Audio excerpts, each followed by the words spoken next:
Respiratory distress in newborns. Here, learning outcomes are by the end of the presentation, we shall be able to understand the process of normal transition from fetal life, define and recognize respiratory distress in newborns, know the incidence and causes of neonatal respiratory distress, some of the common neonatal chest x-rays, formulate the initial assessment and plan and investigations, learn and apply neonatal respiratory distress scores, list the differential diagnosis, enumerate the basic principles of treatment and medication summary, learn the principle of respiratory management of common neonatal causes presenting with respiratory distress. Transition from fetal life. For successful transition from fetal life to neonatal life at delivery, it requires a series of rapid physiological changes of cardiorespiratory system. That is redirection of gas exchange from placenta to lung, replacement of alveolar fluid with air, onset of regular breathing, increase in pulmonary blood flow as a result of increased systemic vascular resistance and decreased pulmonary vascular resistance. These result in increase in neonatal arterial oxygen tension from 25 to a range of 60 to 80 mm of Hg during the first minute of life. This increase in PO2 reverses the hypoxic respiratory depression. Most neonates successfully transition between intrauterine and extrauterine life. Approximately 10% will have difficulty and require resuscitative efforts at birth. Difficulty is due to impaired lung function, which is fluid retention, airway obstruction associated with congenital anomalies, persistent pulmonary hypertension, or apnea associated with lack of respiratory effort. Neonatal respiratory distress commonly occurs because of poor transition from fetal to neonatal life. Respiratory distress is common immediately after birth. Clinical findings include tachypnea, nasal flaring, intercostal or subcostal retractions, audible grunting, and cyanosis. Now we will be seeing the definitions and incidents. Definition: National Neonatal Perinatal Database of India defines respiratory distress as presence of any two of the following features: respiratory rate more than 60 per minute, subcostal intercostal retractions, expiratory grunt or groaning. Incidence: respiratory distress in 4 to 7% of all neonates, accounts for 30 to 40% of admission in NICU. In preterms, more than postterms. In preterm 30% and in postterm 21%, and in term neonates it is 4.2%. The frequency of given condition depends on various factors, of which gestation is an important one. In preterm neonates, respiratory distress syndrome is the most common cause. Respiratory distress syndrome due to surfactant deficiency has an overall incidence of 1.2% among all neonates in India and 40 to 50% among VLBW neonates. In the late preterm and term neonates, transient tachypnea of newborn is the predominant cause. In VLW neonates, sepsis or pneumonia, transient tachypnea, air leak, and PDA are the leading causes.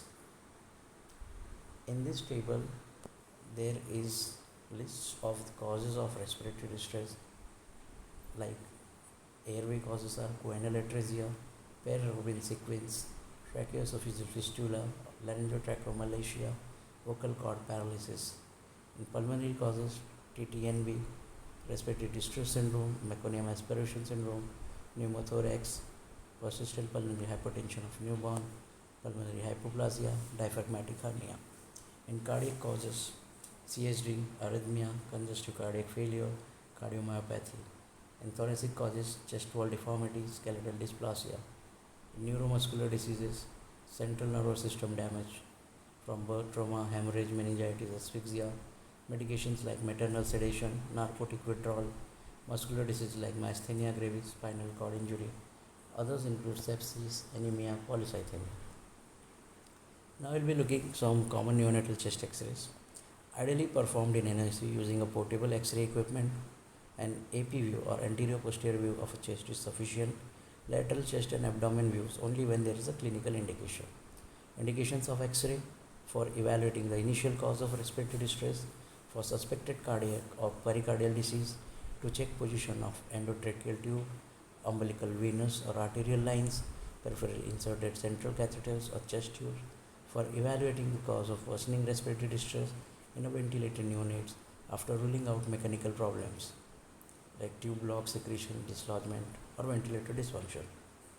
X-rays are not indicated in do routine daily X-rays in ventilated units, routine pre-post extubation X-rays, after reintubation in a unit, where the optimal tip to lip distance is known based on initial X-ray, evaluation of an isolated episode of desaturation or apnea, routinely before or after giving surfactant, transient mild respiratory distress less than 4 hours after birth. Now we'll be seeing the interpretation of X-rays.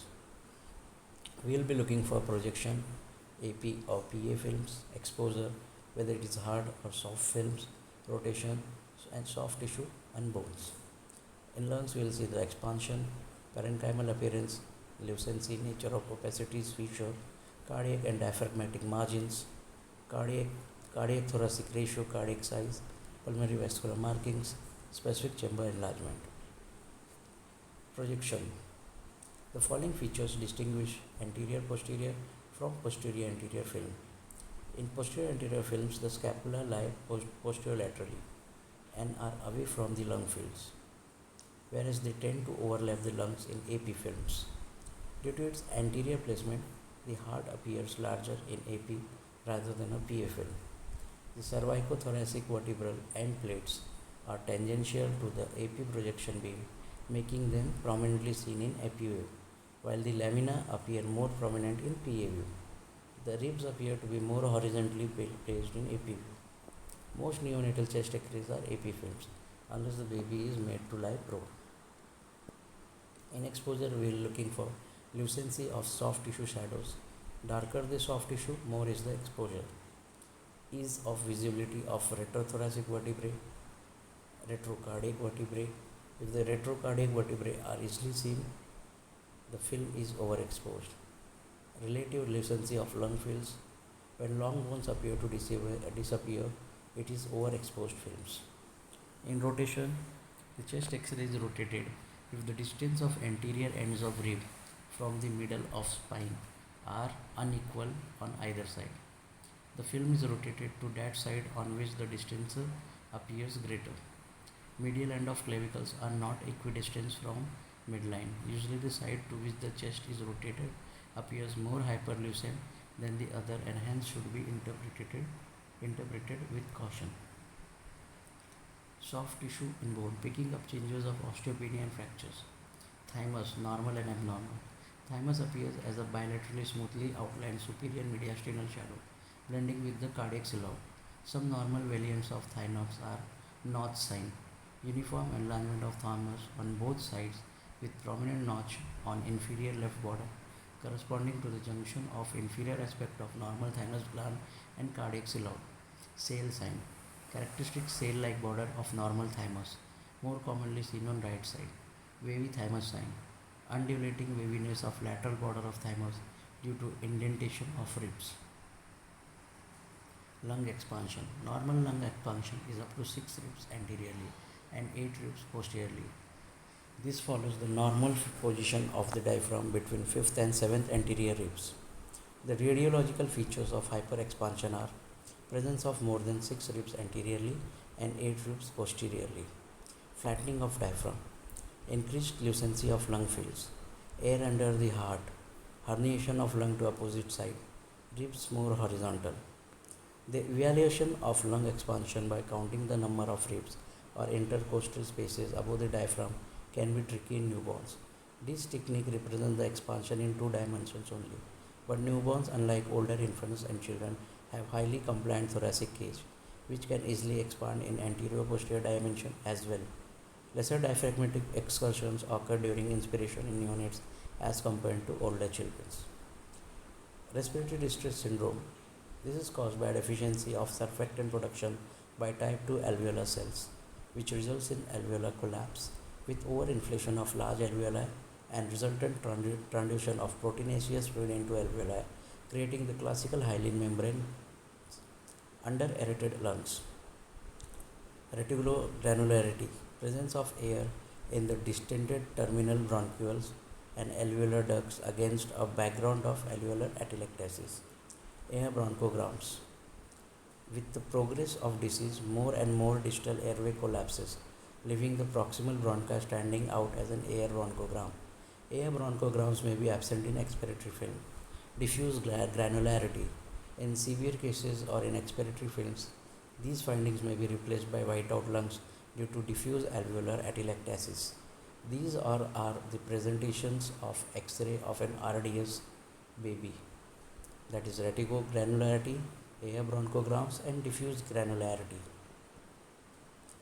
The severity of RDS has been classified based on radiological findings.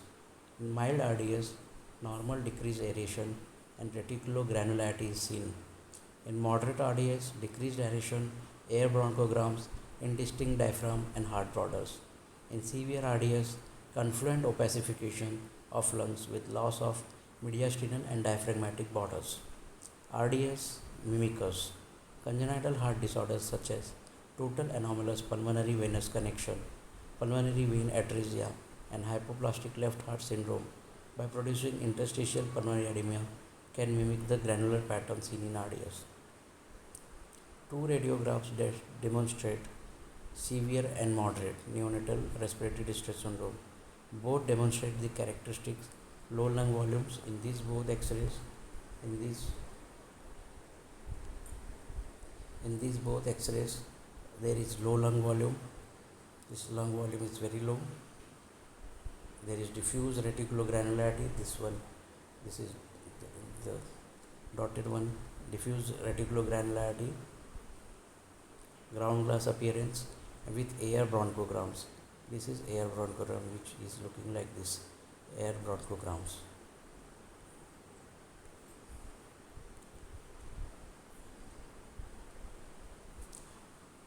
Transient tachypnea of newborn.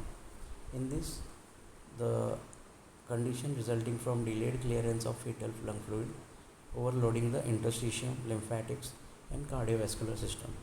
X-ray picture is characterized by prominent hilum with perivascular streaky shadows, prominent interlobe fissures, horizontal fissures will be seen, small pleural effusions. There may be mild cardiomegaly, normal to increased lung volume. Radiographic findings usually resolved in 12 to 24 hours. Sun rays appearance are seen in these X-rays. Figures A and B are radiographs of infant with transient tachypnea of newborn.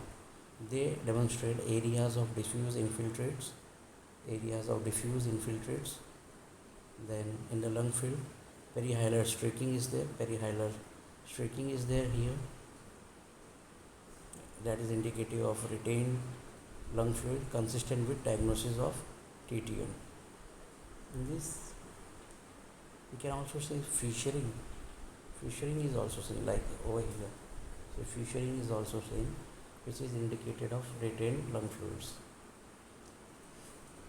Pulmonary interstitial emphysema. It is caused by dissection of air from alveoli into parenchyma and interstitium of lungs and perivascular sheaths of vessels tracking downwards the hilum. The X-ray appearance is characterized by radiolucent streaks, linear or irregular, branching cystic spaces, honeycomb-like or nematoceles seen radiating from hilum towards the periphery of the lung. PI may present with linear or cystic changes. Linear lucencies of PI may be differentiated from air bronchograms in that the latter are generally smooth and branching, in contrast to interstitial air, which is coarser and non-branching. This is X-ray of a PI, pulmonary interstitial emphysema, in an infant with respiratory distress syndrome. Severe right-sided pulmonary intestinal emphysema in a neonate. It's like this. See.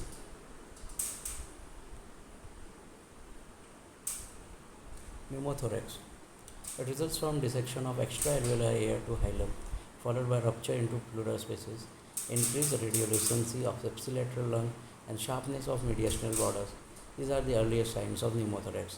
The characteristics X-ray findings are clear border of collapsed lung, absent lung markings beyond the collapsed lung border, may or may not be accompanied by mediastinal shift, herniation of pneumothorax bounded by parietal pleura into contralateral side, pneumomediastinum, presence of air adjacent to lung outlining the thymus and elevating it. The thymus is compressed by pneumothorax where it is elevated. These both figures of an infant with pneumothorax. There is a large right pneumothorax demonstrated on AP view, and this is the lateral view with a pigtail catheter in situ, with its tip at the apex. This is the tip at the apex. Both figures are radiograph an infant with pneumomediastinum. Pneumomediastinum with air tracking to the right neck, here, this one. Lateral view confirms pneumomediastinum case. Okay. MAS, meconium aspiration syndrome. The radiological appearance may range from hyperexpansion to collapse, gross hyperexpansion of lungs, bilateral coarse patchy nodular opacities. This represents areas of focal alveolar atelectasis with focal alveolar overdistension in between. Sometimes a large piece of meconium can obstruct the bronchus, leading to emphysema of one lung lobe and compression of the other lung. This is the X-ray of MAS.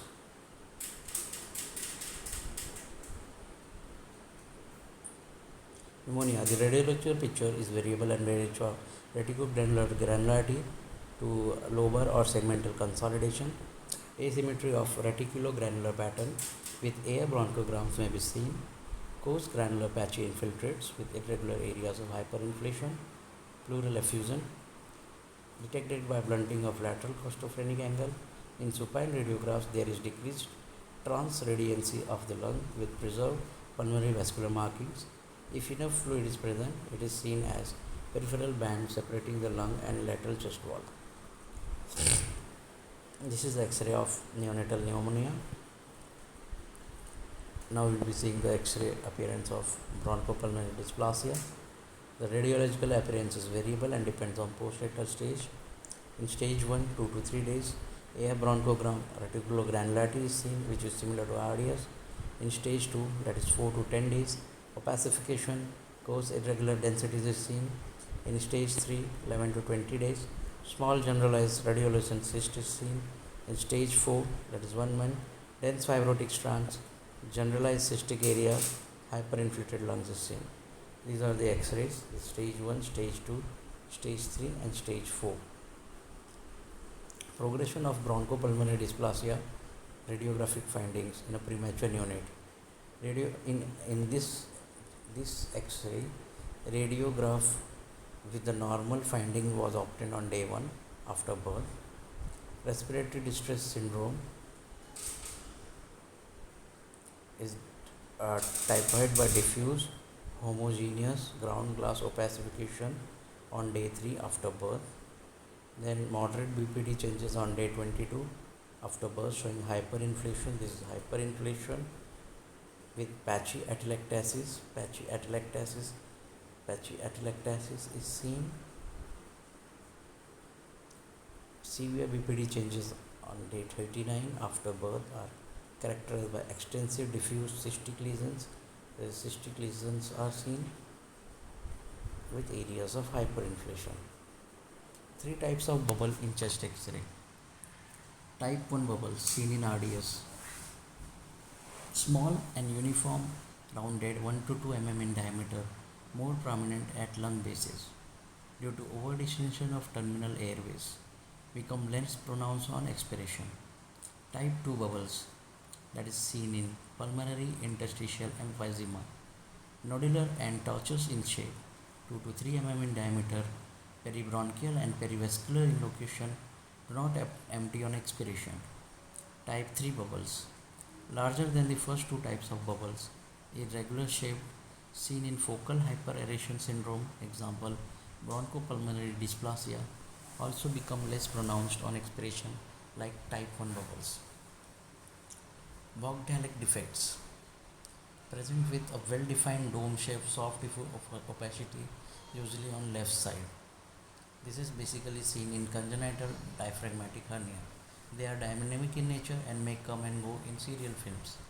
Intestinal loops may be gasless in the first few hours of life, with the herniated abdominal contents appearing as an opaque mass with ipsilateral lung hypoplasia and contralateral median shift. The classical appearance of gas-filled loops in chest may appear only few hours after birth. Morgagni hernias are seen as opacities adjacent to right costophrenic angle.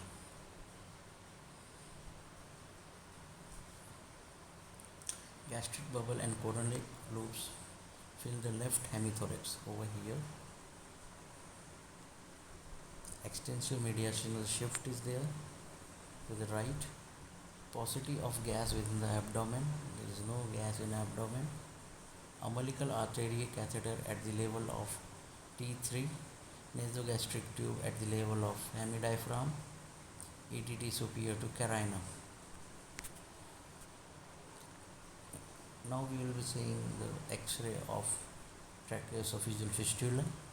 A soft rubber tube is better than an infant feeding tube for radiological diagnosis of tracheoesophageal fistula. The X-ray shows coiling of tube in the upper esophagus. If one desires to delineate the extent of gap between the upper and lower pouch, a lateral X-ray is preferable. Absent stomach gas suggests associated esophageal atresia. This is the frontal radiographic demonstrate feeding tube looped within the proximal esophageal pouch over here. See, this is the looping of that feeding tube. There is an absence of gas bowel visualized in the upper abdomen. Here there is no gas is seen over here. Monitoring devices consisting of temperature probe, curved black arrow is seen, and monitoring leads are also visualized. Frontal fluoroscopic images from the operating room demonstrate and radio-opaque contrast within the distal blind ending esophageal pouch, as well as a contrast within the stomach and small bowel. Interpretations of cardiac shadow in X-ray. Features to be noted: cardiac size, pulmonary vasculatures, shape and size of different chambers, cardiac situs. In cardiac size, this may be assessed simply by measuring the cardiothoracic ratio. The CT ratio is the largest transverse diameter of a heart divided by maximum internal diameter of a chest. The CT ratio of more than 0.6 suggests cardiomegaly in newborns. This is the X-ray. If this is the X-ray, like this, if this is the X-ray, this is the largest transverse diameter. This is the largest transverse diameter. We will draw a line over here. From here to this is A. From here to this is B, and this is C. Now we will calculate A plus B divided by C. Okay. If it is more than 0.6, that suggests cardiomegaly. Pulmonary vasculatures. Difficult to appreciate pulmonary vascular marking in the lateral third of the lung field as well as in the lung apices. Increased pulmonary vascularity is present when pulmonary vessels are seen in lateral third of the field or in the lung apices, or if the right pulmonary artery, which is visible in the right hilus, appears wider than trachea. Decreased pulmonary blood flow, oligamic lung field, is diagnosed by relative blackness of lung fields with small hilum. Interpretations of cardiac shadow in X-ray. Causes of decreased pulmonary blood flow, causes of increased pulmonary blood flow. Causes of decreased pulmonary blood flow consist of tricuspid atresia, abstinence anomaly, pulmonary stenosis, tetralogy of Fallot, pulmonary atresia, persistent truncus, Asminger's syndrome. Causes of increased pulmonary blood flow. The acyanotic causes are ostium primum, secundum ASD, VSD, PDA. Cyanotic causes are admixture lesions without PS, transposition of great arteries, total anomalous pulmonary venous drainage, persistent truncus arteriosus, and single ventricle. Specific chamber enlargement in an AP view. The right heart border is formed from above downwards by superior vena cava, ascending aorta, right atrial appendage, and right atrium. The left heart border is formed by aortic arch, main pulmonary artery, left atrial appendage, and left ventricle. This forms the basis of diagnosis of various chamber enlargements. The right ventricle does not contribute to either of the borders and usually presents with an upturned apex when enlarged.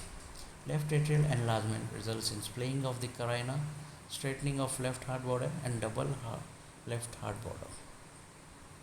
Specific chamber enlargement in an AP view. The right heart border is formed from above downwards by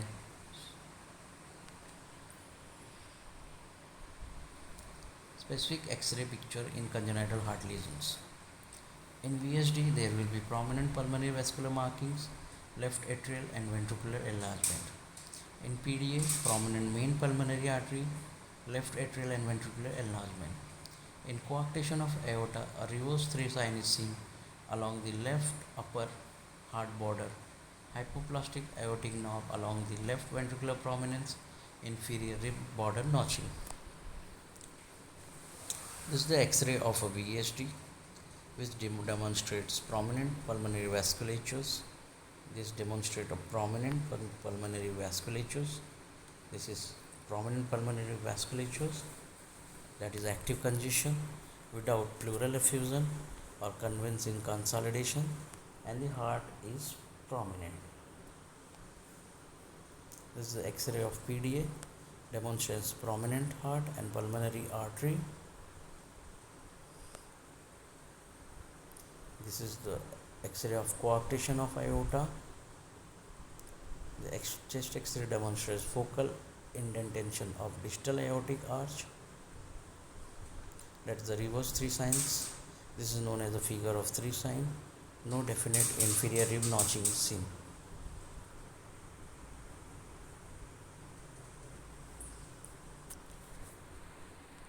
Specific picture in congenital heart lesions.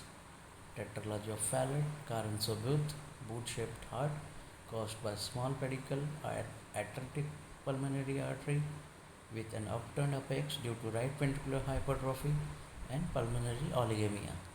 In transposition of great arteries, an exon side appearance due to narrow pedicle created by parallel orientation of aorta and pulmonary artery. In truncus arteriosus, narrow pedicle frequently accompanied by absent thymus. In TAPVC, snowman appearance caused by the dilated vertical vein, innominate vein, and SVC pulmonary plethora. This is the X-ray of tetralogy of Fallot. The cardiac apex is elevated over here, suggestive of right ventricular enlargement. The main pulmonary artery segment is concave. The main pulmonary artery segment is concave. Right-sided aortic arch is demonstrated. There is decreased pulmonary vascularity, that is pulmonary oligemia. This is an appearance of chest X-ray of transposition of great arteries, that is on string appearance. Okay, there is narrowing of the superior mediastinum as a result of aortic and pulmonary artery configuration. There is parallel ND loop transposition with main pulmonary artery posterior to aorta. This is the appearance of truncus arteriosus. The main pulmonary artery arising from common trunk is small, unusual in position, which may result in narrow mediastinum. This, along with moderate cardiomegaly and pulmonary plethora, gives the appearance that is similar to D-loop TG. This is an X-ray film of TAPVC, that is snowman appearance, like this. The paratracheal shadow on the right is the prominent SVC, and on the left is the vertical vein. These prominent vessels along with the heart give a characteristic snowman appearance as referred to figure of 8 sign. It is characteristics of TAPVR type 1 supracardiac. Line position in X-rays. The umbilical arterial line, it is high umbilical arterial line between T6 and T9 thoracic vertebrae, low between L3 and L4 vertebrae. Umbilical venous line 0.5 cm to 1 cm above the diaphragm. Endotracheal tube at the level of T1 or T2 at least 2 cm above the carina. Position of baby's head and neck may be altered. In ETD position, percutaneous central line. When inserted from upper limb, the line must have crossed the first rib and passed medially within the tip lying between T3 and T6 vertebrae.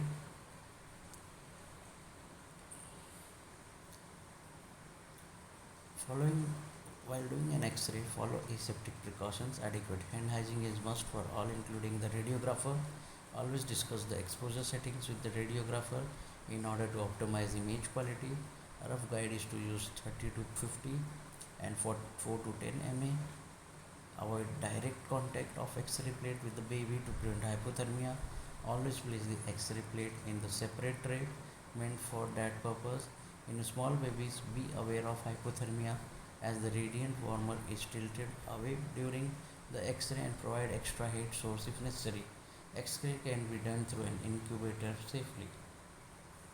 Instruct healthcare providers to wear lead apron and use gonad shield for the baby. Expose only the area of interest, remove chestless tubings, etc. from the film. Make sure the baby is not rotated.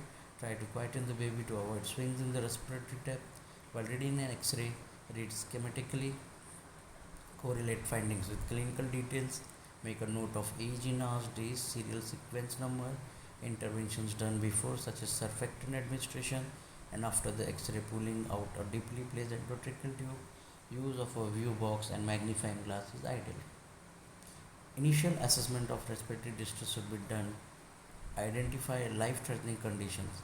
Inadequate respiratory effects or obstructed airway, gasping, choking, stridor, or circulatory collapse, bradycardia, hypotension, poor perfusion. Emergency measures such as oxygen administration, bag mask ventilation, or intubation should be carried out as necessary. In general examination, identify clue to etiology such as dysmorphic features, anomalies, features of intrauterine growth restriction, single umbilical artery, scaphoid abdomen, drooling of saliva, etc. In antenatal history, obtain history about diabetes mellitus in mother, which can lead to TT and RDS, hypoglycemia, LGA babies, pregnancy-induced hypertension, IOGA, which may cause polycythemia, hypoglycemia, asthma in mother can lead to TTN, fever, UTI can lead to sepsis, substance abuse can lead to narcotic withdrawal syndrome, polyhydramnios can lead to tracheoesophageal fistula, neuromuscular disorders, oligohydramnios clues for pulmonary hypoplasia, RH isoimmunization clues for hydros fetalis, antenatal steroid status to rule out antenatal steroid status should be obtained for judging the state of RDS. Previous sibling with respiratory distress can may give the clue to surfactant protein B deficiency. In intranatal history, obtain history about PV leaking, PROM, intrapartum fever, chorea neonatis, which gives the clue for sepsis, meconium stain like give clues for meconium aspiration syndrome, asphyxia, fetal distress give clue for asphyxia, C-section without labor give clues for TTN, RDS, PPHN, breech presentation, instrumental delivery, clue for trauma, herbs with phrenic palsy, postnatally onset at birth, TTN, RDS, pneumothorax or air leak, mass congenital malformations, onset hours or days later, CSD and sepsis should be ruled out. Assessment of respiratory distress. In inspection, we will see is the neonate is breathing comfortably or not. Note the respiratory rate, symmetry of chest excursions and synchrony with abdominal movements. Note the color of the neonate, pink for cyanosis, and use a pulse oximeter to determine the oxygen saturation. Note the shape of chest wall. A rounded thorax with increased anteroposterior diameter is a marker of hyperinflation. Tachypnea. Count the RR for full 1 minute. Neonates with respiratory distress breathe at the faster rate to improve minute ventilation and gas exchange. Neonates with metabolic acidosis have deep sighing respirations called Kussmaul's breathing as a compensatory mechanism. Apnea or gasping affects preterm neonates with immature respiratory regulation, neonates with CNS depression, and those in verge of respiratory failure manifest with apnea, that is cessation of breathing more than 20 seconds. This can be associated with bradycardia or cyanosis. Nasal flaring. Look out for the widening of ala nasal during respiration occurs due to increased cross-sectional area of nostrils, thereby reducing upper airway resistance. Grunting. This is an expiratory noise heard due to closure of glottis during expiration. By this, neonates can increase the intrinsic positive and expiratory pressure. that is PEEP, to prevent alveolar collapse during expiration and to maintain the functional residual capacity. This is especially helpful in preterm neonates with RDS. Grunting disappears when the baby starts improving, but it can also disappear in a neonate who is worsening because of exhaustion, and it has to be assessed in context of other features such as oxygen saturation, color, activity of the neonate. Retractions of chest recessions. These indicate the use of accessory muscles of respiration. Intercostal retraction suggests parenchymal lung problem, where suprasternal and supraclavicular recessions are noted with airway obstruction. Stridor. It is a harsh crowning sound produced due to narrowing of the upper airway at the level of larynx or extrathoracic trachea. It is often inspiratory but can be expiratory or biphasic. Can occur due to laryngomalacia, pair-Robin frequency, vocal cord palsy, laryngeal or subglottic narrowing due to edema, web or stenosis. Sometimes stridor can be low pitch, inspiratory noise producing as a result of obstruction at the level of nasopharynx due to adenoid hypertrophy or oropharynx due to micrognathia macroglossia. Wheezing. This is musical expiratory sound produced by narrowing of small airways, bronchioles. It is better appreciated with stethoscope. In this chart, there is listed the site of obstruction and the types of sounds and its mechanism. Upper airway, supraglottic area including epiglottis. There will be inspiratory stridor. The causes may be laryngomalacia, laryngocele, laryngeal hemangioma, or a mass due to inflammation, infection, or trauma. In glottic area, stridor tends to be inspiratory or biphasic and is often fixed. That is seen in vocal cord palsy. If unilateral, the stridor is generally inspiratory, and if bilateral, it's biphasic and fixed. In subglottic area, biphasic and fixed stridor is heard. It is seen in obstruction due to inflammation, trauma, hemangioma, edema, or foreign body. In trachea, fixed obstruction stenosis, biphasic stridor, variable. Intrathoracic obstruction expiratory stridor, variable extrathoracic tracheal inspiratory stridor, seen in tracheomalacia, foreign body, vascular rings, stenosis, inflation. Lower airway, that is bronchi and bronchioles, wheezing better heard with stethoscope, seen in bronchospasm, BPD, asthma, airway narrowing due to edema. Assessment of respiratory distress, palpation and percussion, feeling the tracheal position, locating the apex beat, palpating for crepitus or murmur, and percussing for normal resonance. Dullness on percussion may be noted over the areas of consolidation or collapse, stony dullness over pleural effusion, and hyperresonance over pneumothorax or bulla. In auscultation, assess whether the breath sounds are heard equally and symmetrically in all areas, whether there is prolongation of inspiratory or expiratory phase, and presence of added sounds like rales, rhonchi, wheeze, and stridor. Cardiac examination, neonates with cardiac disease manifest with tachypnea without retraction, that is a silent tachypnea, may have poor perfusion, cyanosis, and abnormal heart sounds or murmurs on auscultation. Silverman Anderson scores and Downey's with the Sagar score. They provide objective means of quantifying respiratory distress, help to follow the progression of distress over time, as well as to initiate treatment. Neonates with mild respiratory distress but with cyanosis can be managed with oxygen delivery device. Those with moderate distress need positive distending pressure like CPAP. Those with severe distress need intubation and mechanical ventilation. They are simple and can be easily used by nurses. The Silverman score had good correlation with mortality, and the Downey score had good correlation with physiological parameters like arterial pH and blood gas as well as mortality. This chart demonstrates Silverman Anderson score. In this we will see 5 parameters, that is upper chest retractions, lower chest retraction, xiphoid retractions, nasal dilatations, and expiratory grunting. Each one has scores from 0, 1, 2. Okay. A score greater than 7 indicates the baby is in respiratory failure.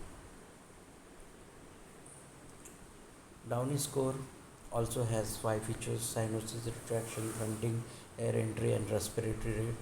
Score is from 0, 1, 2. The final score is classified mild less than 5, moderate 5 to 7, severe more than 7 to indicate the severity of distress. Pulse oximeter oxygen saturation, which is the sixth vital sign. Oxygen saturation below 90 indicates hypoxia, should be checked in preductal, that is right hand, and postductal sites, that is leg.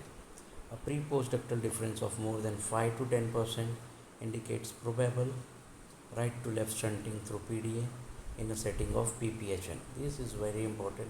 It should be done by each and every neonatologist. Central cyanosis is an important indicator of hypoxia. The level of deoxyhemoglobin should be at least 2.5 gram per deciliter in the blood to manifest cyanosis. In polycythemic infants manifest cyanosis when oxygen saturation is 88%, and in anemic neonates if the saturation drops below 65%. Peripheral cyanosis can be due to cold exposure or polycythemia, also in serious conditions like hypoglycemia, sepsis, or decreased left ventricular output like hypoplastic left heart syndrome or coarctation of aorta. Some of the differential diagnosis is mentioned in this table.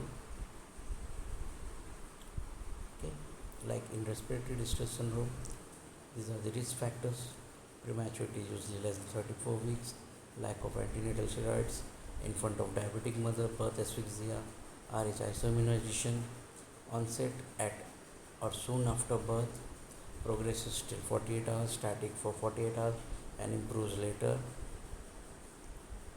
Surfactant therapy modifies the scores with early resolution of the disease.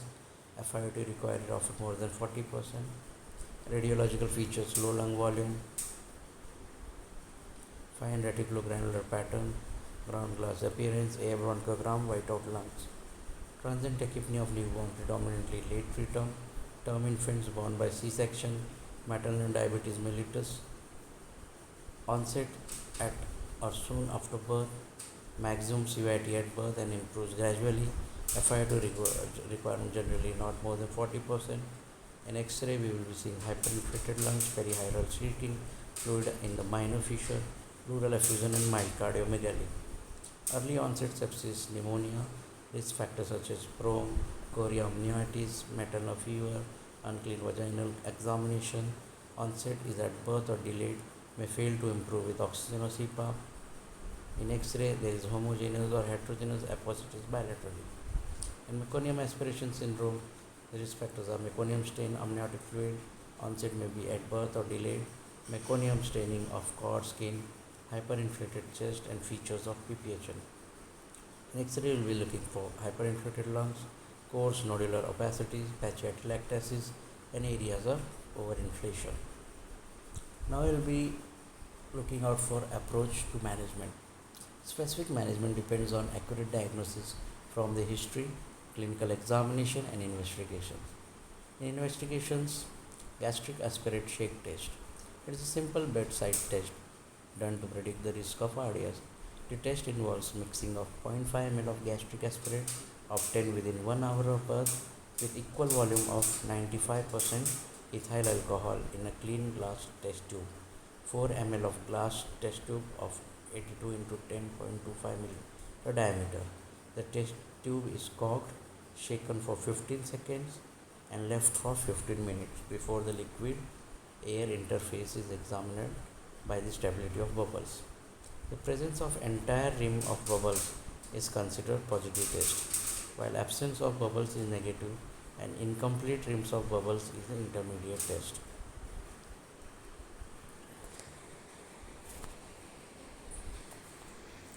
Transillumination. A fiber optic bright light source applied to the chest wall can be used to promptly identify air leaks like pneumothorax. Severe PI and emphysematous bulla may transilluminate. The room must be dark while performing this test, and one must differentiate the small normal halo of light around the probe from increased transillumination noted from air collection. Chest radiography. Radiography is the main diagnostic tool for respiratory distress. The commonly taken view is anterior posterior. In some situations, lateral view or decubitus view is also taken. Ultrasonography is used to evaluate pleural and pericardial effusion, detection of pneumothorax, evaluation of mediastinal and thoracic masses, assess the position movement of diaphragm as in eventration and diaphragmatic palsy, and confirm the position of intravascular catheters. Arterial blood gas analysis. Normal pH is 7.35 to 7.45, PO2 is 80 to 50 to 80 mm of Hg, PCO2 is 35 to 45 mm of Hg, BICOP is 20 to 24 milliequivalent per liter, base deficits of 3 to 5 milliequivalent per liter. Respiratory failure is present when there is hypoxemia, that is PO2 less than 50, hypercarbia PCO2 more than 60, and acidosis pH less than 7.2. Hypoxemia may result from both cardiac and respiratory causes. Hypercarbia is better indicator of respiratory failure. Rising PCO2 in the presence of falling pH denotes failure of gas exchange and indicates the need for mechanical ventilation. The goal of ventilation is not to make the blood gas entirely normal. They give an idea about the severity of respiratory illness in instituting therapy, predicting death and adverse respiratory outcomes. Commonly, three indices are used. That is AADU2 ratio, that is alveolar arterial oxygen pressure difference. The formula is 730 into FiO2. What is 713? That is atmospheric pressure minus water pressure minus PaCO2 upon the quotient, which is 0.8 minus PO2, whereas 0.8 indicates respiratory quotient. On a mixed diet, and 713 is derived from 760 mmHg, that is atmospheric pressure at sea level, and 47 mmHg, that is alveolar water vapor pressure. In a healthy infants, AED2 is 20 at room air. In hypoxia, AED2 is normal. It indicates alveolar hypoventilation or low inspired FiO2. If AADU2 is increased, it is because of VQ mismatch or shunt. If with increase in FiO2 to 100%, there is increase in PO2, then VQ mismatch is present, and no change in PO2 means shunt. Means if we increase the FiO2 and there is increase in PO2, then it is a VQ mismatch. And if there is no increase in PO2, then it is a shunt. The normal AED2 is highly dependent on FiO2. For each 10% increase in FiO2, the AED2 value increases by 5 to 7 points. So the value should not be interpreted without the FiO2. Then the second one is arterial to alveolar oxygen tension ratio. The AA ratio should be close to 1 in healthy infant. A ratio of less than 0.3 indicates disturbance in oxygen transfer. The third indices is oxygenation index, that is calculated by mean airway pressure into FiO2 divided by PaO2 into 100, and oxygenation index more than 15 indicates VQ mismatch, and oxygenation index more than 40 is also very poor prognosis with mortality approaching 80%. Infants with hypoxic respiratory failure and OI more than 25 may benefit from inhaled nitric oxide, and if OI exceeds 40, then ECMO therapy is indicated. While any of the three indices can be used, OI is said to be very sensitive indicator of severity of respiratory illness because it factors in the present pressure cost of achieving oxygenation, namely MAP.